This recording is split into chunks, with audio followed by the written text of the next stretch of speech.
ប្រយោជន៍បច្ចុប្បន្នសំខាន់បើមិនសំខាន់ព្រះអង្គមិនសម្ដែងមុនទេដូចញាតិញោមអញ្ជើញមកអង្គុយក្នុងទីនេះស្ដាប់ធម៌ក្នុងទីនេះបើអត់មានអីពិសាអត់មានសុខភាពញាតិញោមអង្គុយកើតទេឈឺខ្លាំងញាតិញោមមកកើតទេគឺប្រយោជន៍សុខបច្ចុប្បន្នគឺត្រូវតែរៀបចំ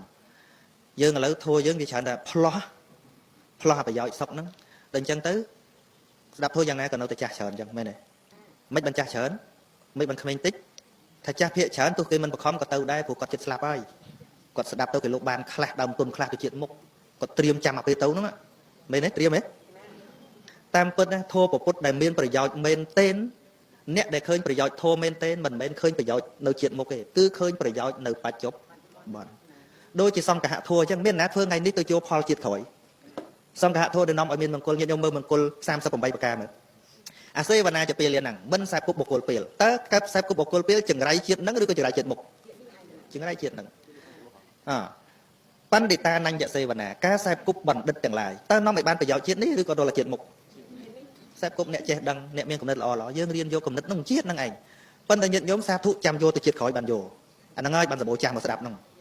ព្រោះគាត់វិច្ចទុកទៅជាតិក្រោយថាជាតិក្រោយក៏គង់តែមានទេបច្ចុប្បន្នល្អ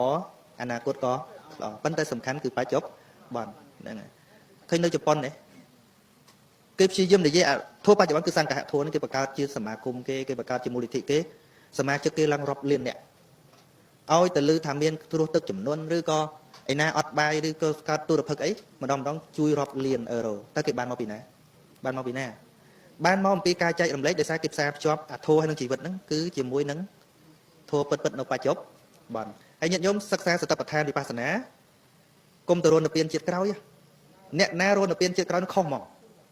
អ្នកណាព្យាយាមបញ្យលមនុស្សឲ្យទៅដល់និព្វានជាតិក្រោយនឹងខុសមកពីព្រោះធម៌ពុទ្ធដើម្បីចេញពីជាតិកំណើតដើម្បីទៅឃើញនៅសន្តិបត្តិគឺបដិសេធជាតិកំណើតមកបើញាតិញោមមានបដិបទាទៅកាន់ជាតិកំណើតមានន័យថាជាដំណើរខ្វៀងពីព្រះនិព្វានមិនចឹងណាអវិជ្ជាបច្ចយាញាតិញោមសូមហ្នឹងសង្ខាទាំងឡាយកើតមានព្រោះអវិជ្ជាជាបច្ច័យទៅចុចទៅ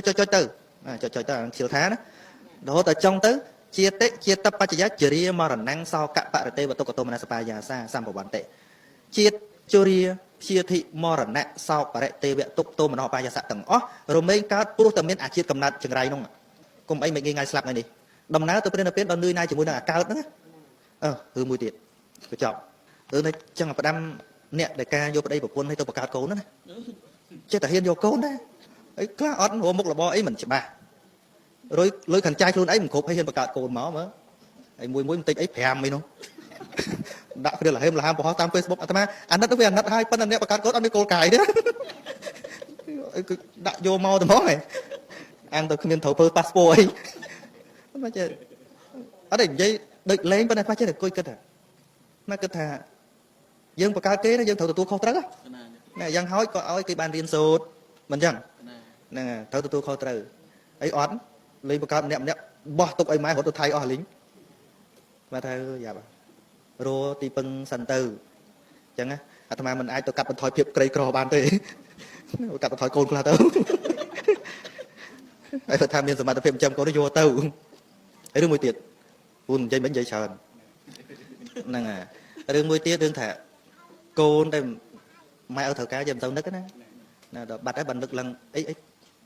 ពាក្យស្អីដួចមិនក៏លួចនឹកឡើងក៏លួចកណែធ្លាប់តែលឺតែហួចឡើងក៏លួចច្រៀងព្រោះក៏លួចឥឡូវចេះនឹកឡើងក៏លួចឯណាទៀតខ្ញុំកណែគិតថាវាអត់លើសពីអ្វីដែលព្រះអង្គសម្ដែងណាបុគ្គលអកតញ្ញូព្រោះធម៌មួយបិទគឺអវិជ្ជាបុព្វការីជនដែលក្រព្រោះតណ្ហាណា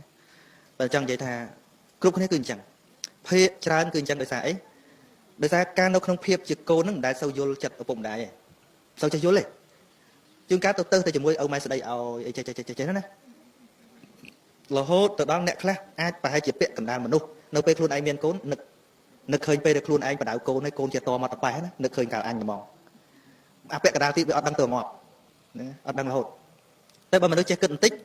មនុស្សល្អមែនទែនគឺគេអាចដឹងតាំងពីក្មេង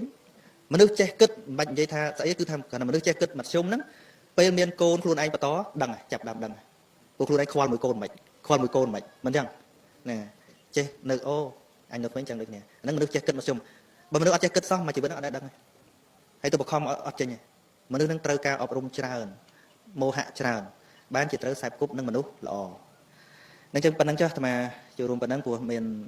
កម្មវិធីបន្តទៀតហ្នឹងញាតិញោមត្រូវពិសាអីហើយ